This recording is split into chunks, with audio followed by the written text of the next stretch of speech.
Bonjour à tous, bonjour à toutes, bienvenue dans un nouveau Dragon Mag. Le tennis, c'est fini. Nous voici de retour à notre petit confort habituel pour une dernière émission avant la trêve. Depuis la dernière émission, les Dragons se sont déplacés à Crime pour une victoire convaincante avant de se rendre à Mérignac mercredi avec le même succès. Prochaine étape, la réception, et oui, encore de Mérignac, juste avant la trêve. Et tout cela, nous allons en parler avec notre invité du jour. Pour la première fois dans cette émission, nous accueillons Léna Granvaux. Bienvenue. Merci.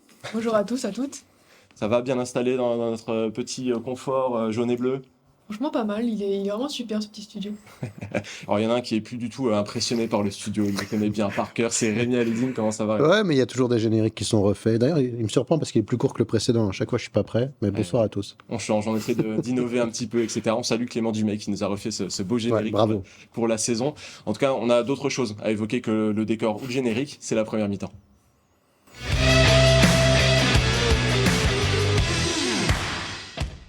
Elena, pour débuter, comme c'est la première fois que tu viens, on va faire un petit peu l'historique. On va s'appuyer sur ta fiche. Tu as 21 ans. Après avoir débuté en pro à Bourg-de-Péage, tu t'es engagé au Neptune de Nantes avant de rejoindre Metz Handball un petit peu sur le tard cet été. On en reparlera. On te voit aussi en équipe de France depuis 2022. Avant ça, tu as roulé ta bosse avec l'équipe de France jeune également. Ton palmarès est déjà plutôt sympathique. Une médaille d'or mondiale, l'argent olympique et une troisième place en European League avec Nantes. Tu as aussi été nommée meilleure jeune handballeuse mondiale en 2023. Mais c'est pas là-dessus que je vais poser ma première question. Ma première question, elle est plus simple, quoique. Plutôt demi-centre ou arrière-droite? On me la pose souvent quand même cette petite question maintenant, ça me devient un peu une routine.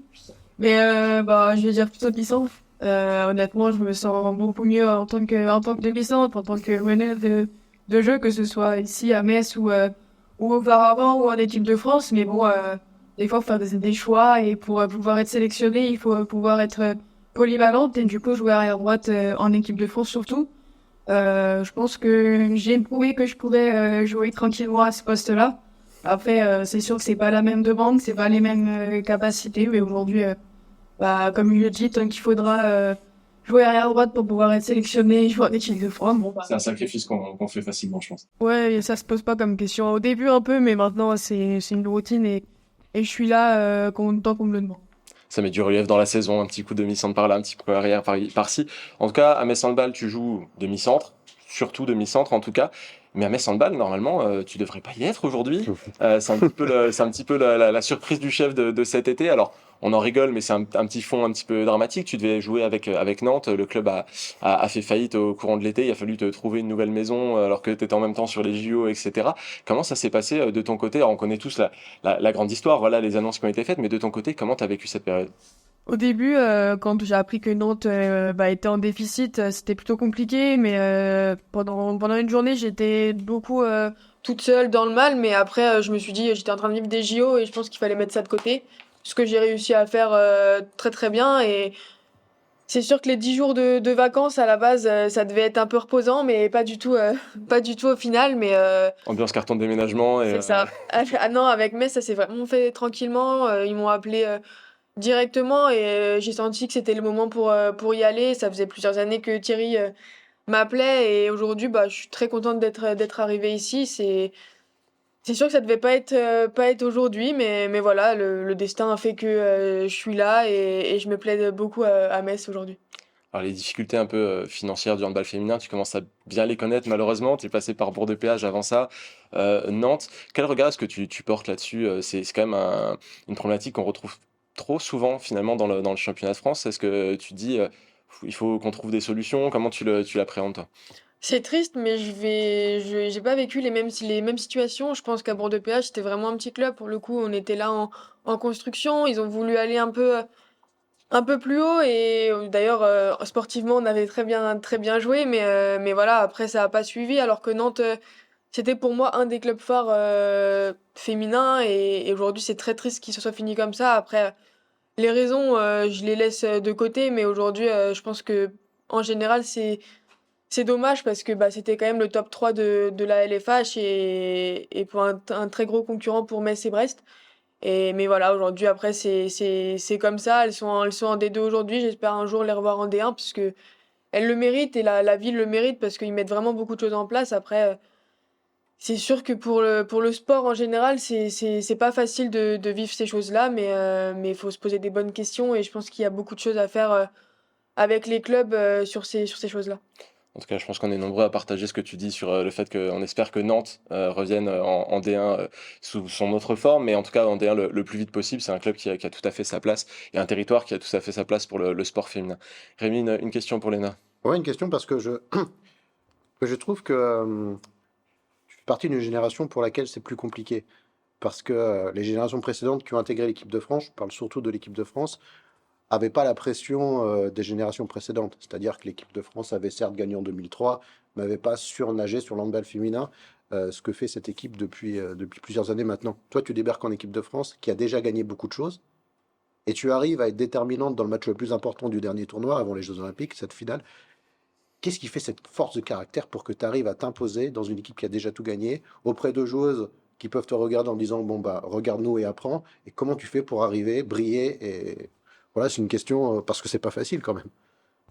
Ouais, et je pense que cette question, elle est pas facile non plus parce que j'arrive dans un groupe au départ qui, ma première compétition, on a fait quatrième à l'Euro. Et ça a été, je pense, une des plus grosses déceptions des dernières années. Ouais. Et après, on a tout reconstruit. Et je pense que la reconstruction, j'étais présente.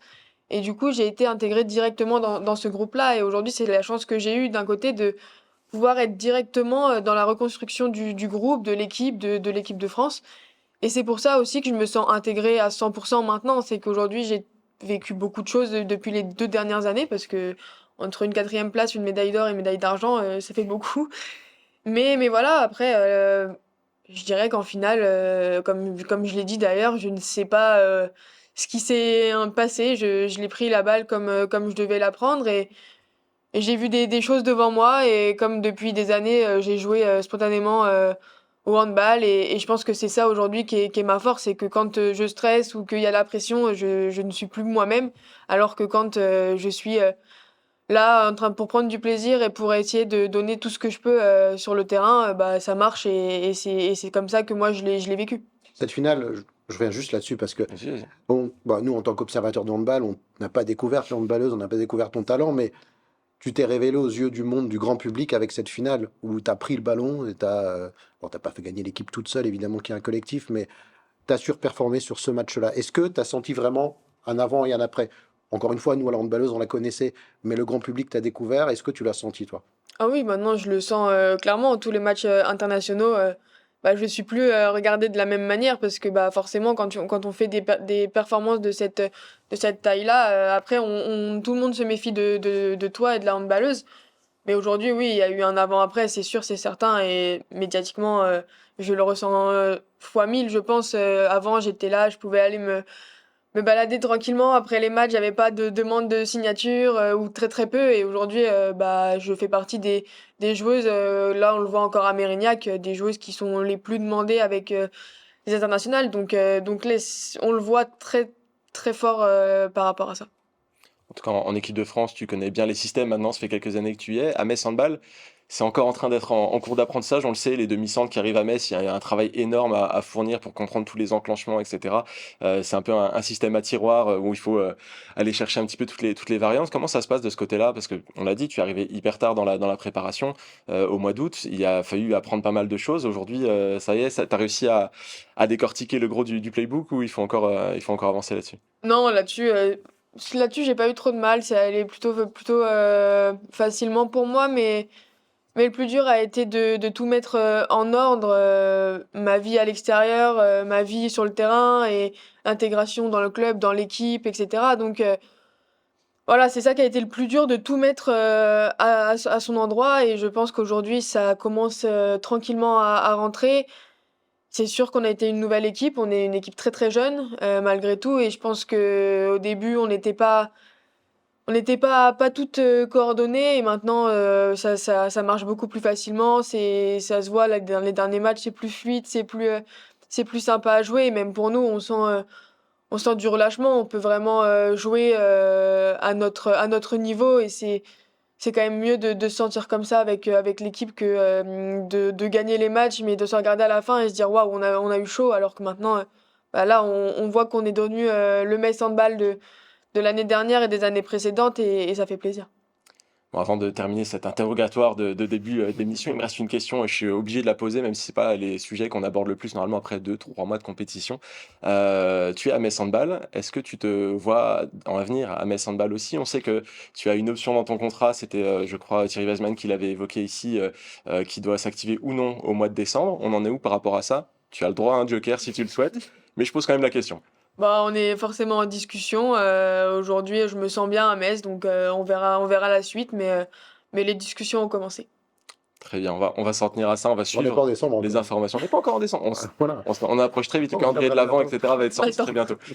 En tout cas, on va laisser le questionnaire de côté pour le moment et on va passer à l'actu puisque ce mercredi, vous vous déplacez à Mérignac pour le dernier match de Ligue Butagaz Énergie en 2024. Et oui, déjà, ça va être long avant les prochains. Une rencontre en 2 temps entre maîtrise en première mi-temps et un coup d'accélérateur en seconde. Comment est-ce que ça s'est passé sur le terrain, Léna? Bah, je viens de le dire. J'ai tout dit déjà?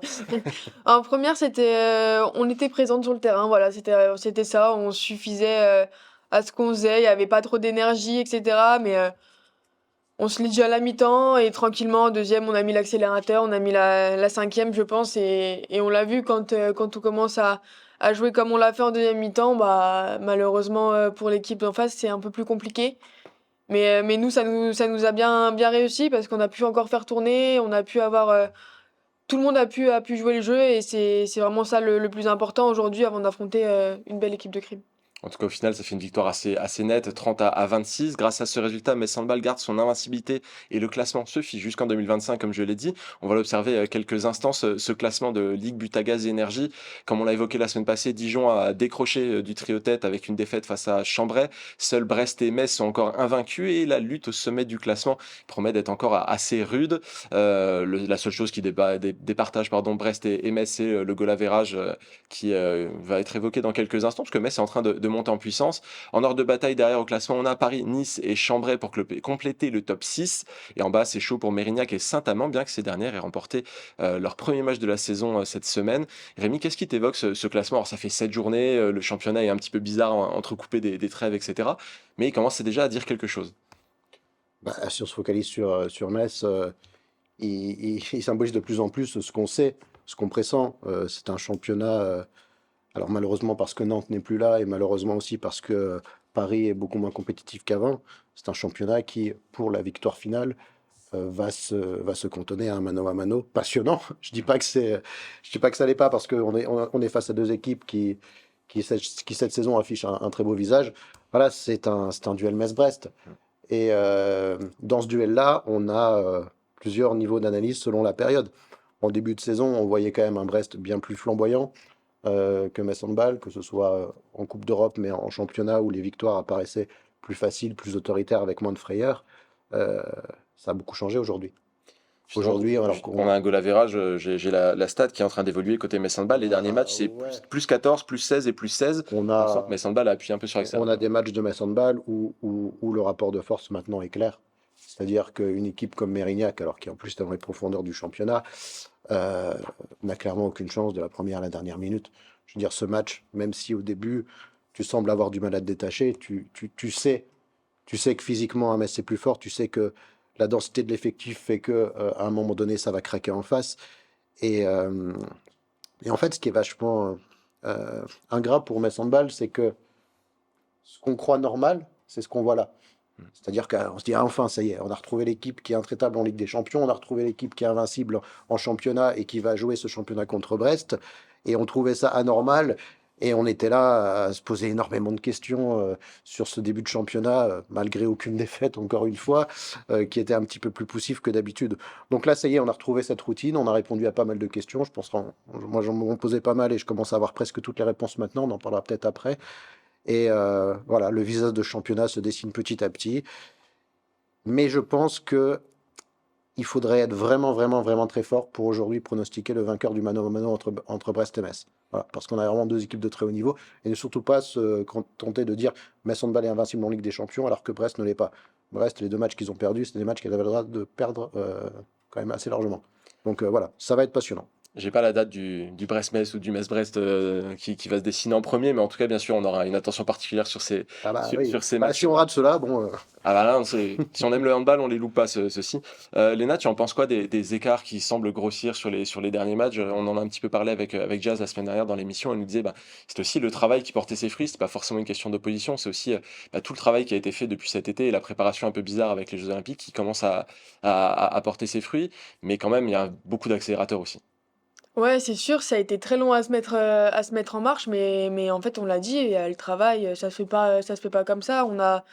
On a changé beaucoup de choses dans l'effectif, il y a eu des arrivées à la fin, Cléo aussi est arrivé à la fin. Donc, il y a tellement de choses qu'on fait qu'aujourd'hui, on n'était pas le Metz que tout le monde a connu les 2 dernières années, que tout le monde s'inquiétait. Mais nous, dans l'effectif, dans l'équipe, que ce soit staff ou joueuse, on était là, ouais, ok, c'est dur, mais en soi, on ne perd pas. Et on a toujours gagné les matchs importants.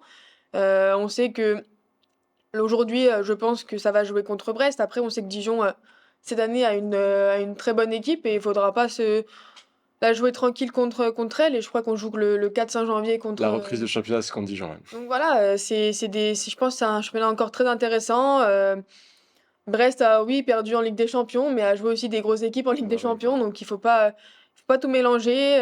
On sait que elles ont fait des gros matchs cette saison pour l'instant en championnat, mais elles ont quand même fait que -5 ou enfin, +5 contre Samp il y a pas très longtemps. Donc elles aussi, c'est pas tous les jours facile. Donc le sport de haut niveau, c'est comme ça, mais tant qu'on gagne et tant qu'on garde le cap, ça ira très bien. En tout cas, comme tu l'as dit, pour connaître la suite du feuilleton, il faudra attendre janvier avec un beau match de reprise face à la JDA Dijon juste après les fêtes. Il faudra s'assurer d'avoir bien digéré le foie gras, mais on a le temps de voir venir d'ici là. Pour le moment, on va passer à la Ligue des Champions avec la deuxième mi-temps.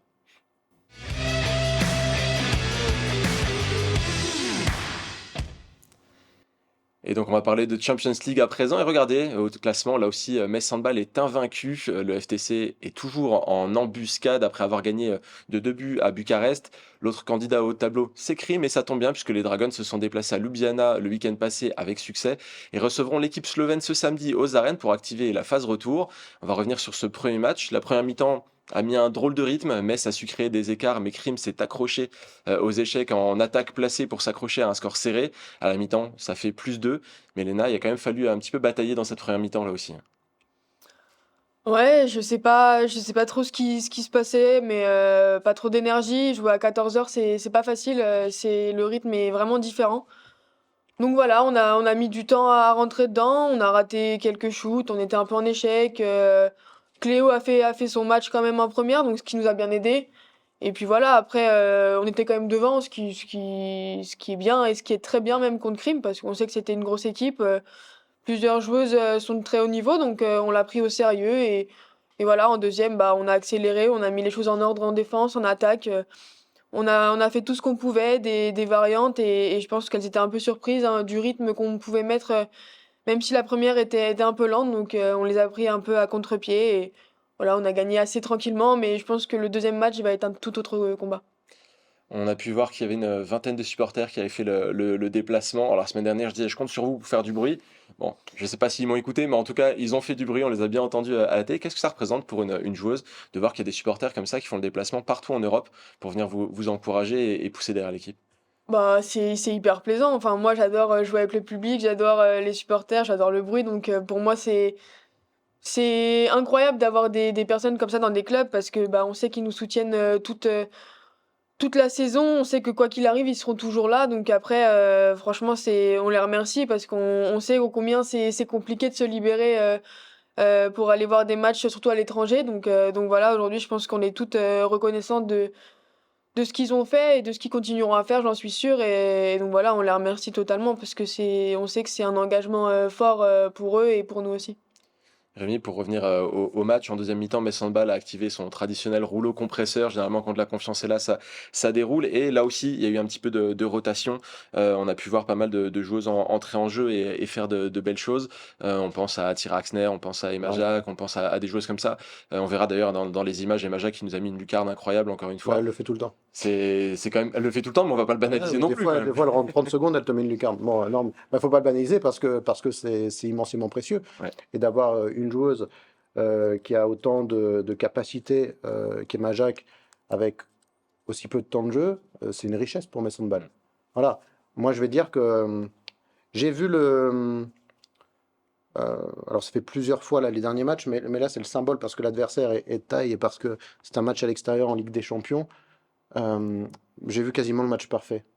Parce que, alors, match parfait dans son contexte, pas forcément, il y a toujours des petits détails. Et évidemment, le début de match n'est pas parfait. Évidemment qu'il y a quelque chose à gommer.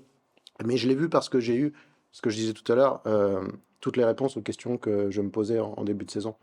C'est-à-dire que les questions en ce qui concerne l'intégration des joueuses qu'on connaissait déjà, comme Lena, comme Alison Pino, comme Laura Flip, voilà, elles n'ont pas mis longtemps à s'intégrer. Les réponses par rapport aux joueuses qu'on ne connaissait pas forcément, Tyra Axner, Petra Vamos, elles sont devenues infiniment précieuses. Petra Vamos et Tyra Axner, alors elle, ça fait encore moins longtemps, puisqu'elle était blessée en début de saison, elle devient de plus en plus importante. Les réponses sur les gardiennes, pour moi, il était un poste faible, et je le disais avant même le début de la saison. Malheureusement, les premiers matchs me l'ont confirmé. Bah, l'arrivée de Cléopâtre Darleux change énormément de choses. Et je pense que le match contre FTC, où on a dit que c'était le match de Cléopâtre Darleux parce qu'elle a fait 22 arrêts et que c'était assez hallucinant de faire ça quand tu viens d'arriver dans un club avec, euh, avec les rebondissements qui ont été les derniers mois de sa carrière. Oui, c'était le match de Cléopâtre Darleux, mais ça a déclenché quelque chose.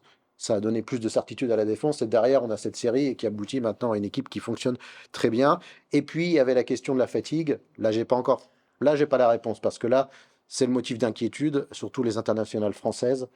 Je ne sais pas comment vous faites, Léna, entre les compétitions internationales, entre ce que vous demande le club, la cadence des matchs. Alors, fort heureusement, Sébastien Gardillou en avait mis certaines au repos. Mais bon, lui, il est face aussi à ses exigences et à ses défis, c'est-à-dire qu'il doit présenter une équipe compétitive. Et on a vu que les dernières sorties de l'équipe de France ne sont pas à la hauteur peut-être du statut de cette équipe-là. Donc lui aussi va devoir faire jouer les meilleures joueuses françaises, qui pour beaucoup jouent à Metz. Donc voilà, le seul point d'interrogation, et finalement c'est peu de questions par rapport à toutes celles que je me posais, il est celui-là. Est-ce que les joueuses au mois de janvier, notamment les internationales françaises, auront encore le jus pour tenir autant de matchs de très haut niveau en aussi peu de temps, surtout quand on connaît la densité du mois de janvier? C'est le défi un peu Ouais. permanent du handball féminin avec ses calendriers qui sont infernaux. On en parle tous les ans et on continuera d'en parler Ouais, bah oui, d'ailleurs. mais enfin, moi, je trouve qu'il est mal fait ce truc-là. Tu as des périodes sans match et soudainement en janvier, tu vas te jouer Dijon, Brest, des matchs décisifs en Ligue des Champions.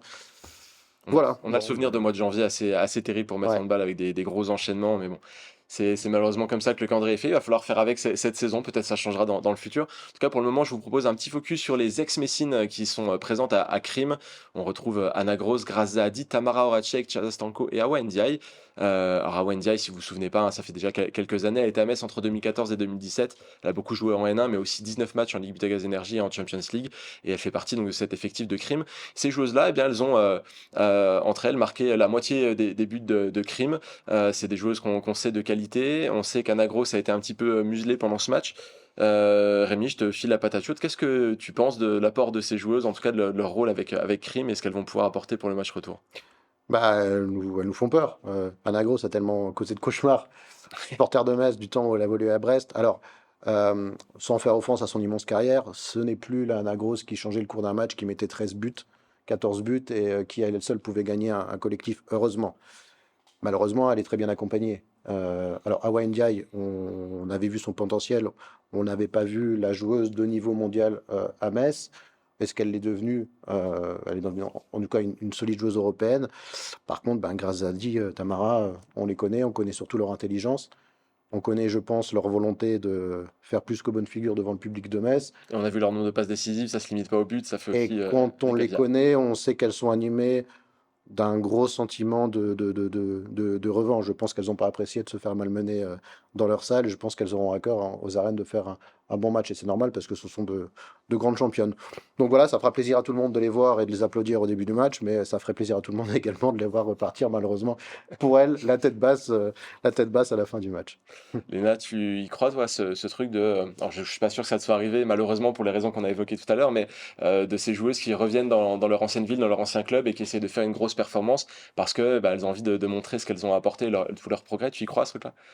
Ouais, j'y crois, mais je crois aussi que c'est qui tout double. Ouais. C'est soit tu donnes tout et tu te dis il faut que je performe, mais en fait bah, tu te trompes complètement et du coup c'est le match presque nul qui arrive, ou alors vraiment t'y vas en mode bah, j'y vais, mais tranquille. Et là, par contre, je performe parce que je joue comme je joue d'habitude, et du coup, ça peut nous faire mal. On sait, il y a des très grandes joueuses. On sait que si on monte sur Anagros, bah, il y a Grazadi ou Tamara Horacek qui peuvent à côté faire d'autres choses. Donc c'est compliqué, c'est un truc à trouver, mais aujourd'hui, je pense qu'on a des ressources avec les filles pour trouver, et le staff pour trouver les bonnes solutions, et pour les contrer. Donc voilà, on verra ça dans quelques temps.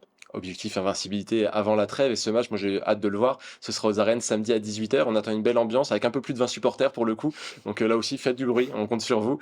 Il y aura aussi quelques autres matchs sympathiques ce week-end. Je vous propose de jeter un œil rapidement à l'agenda. Nyköping reçoit le Gloria Bistrita. Storamar se déplace sur le terrain du Podravka Vegeta. Le FTC accueille le CSM Bucarest. Et dans la poule B, dimanche, il faudra suivre le match entre Brest et Odense. Le week-end dernier, les Brestoises ont constaté leur deuxième défaite de la saison. Et je pense qu'à la Brest Arena, elle compte bien se reprendre de la meilleure des manières. Et puisqu'on parle de dance, avant de nous quitter, je vous propose une séquence d'images volées sur l'Instagram du Club Orange. Il s'agit du retour de l'ex-Messine Louise Burgard sur les parquets en championnat. Elle a passé tout le début de saison en convalescence après une vilaine blessure. La voici pour le plus grand plaisir de tous, et on peut voir qu'elle a eu un bel accueil. Écoutez un petit peu.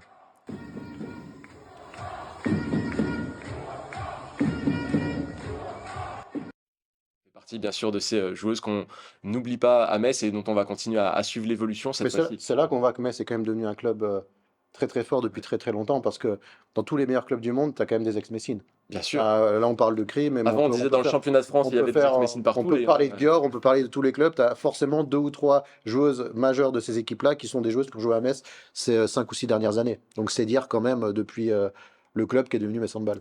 Après, si elles veulent rester à Metz quelques temps, c'est bien aussi. On va Ouais, pas, mais on va pas se priver. on ne peut plus toutes les accueillir. Enfin, sinon, C'est vrai aussi. En tout cas, c'est déjà la fin de cette émission. Oui, ça passe vite. Merci Rémi d'avoir été Avec présent. Merci Léna pour ta grande première dans Dragon Mag. On va continuer à suivre tout ça et on te retrouve sur le terrain donc ce samedi contre Crime. Il me reste juste une mauvaise nouvelle à vous annoncer. Il n'y aura exceptionnellement pas de Dragon Mag la semaine prochaine. On se retrouve la semaine suivante. Si tout se passe bien, on aura un invité de prestige. Rendez-vous le 29 novembre à 19h. À bientôt.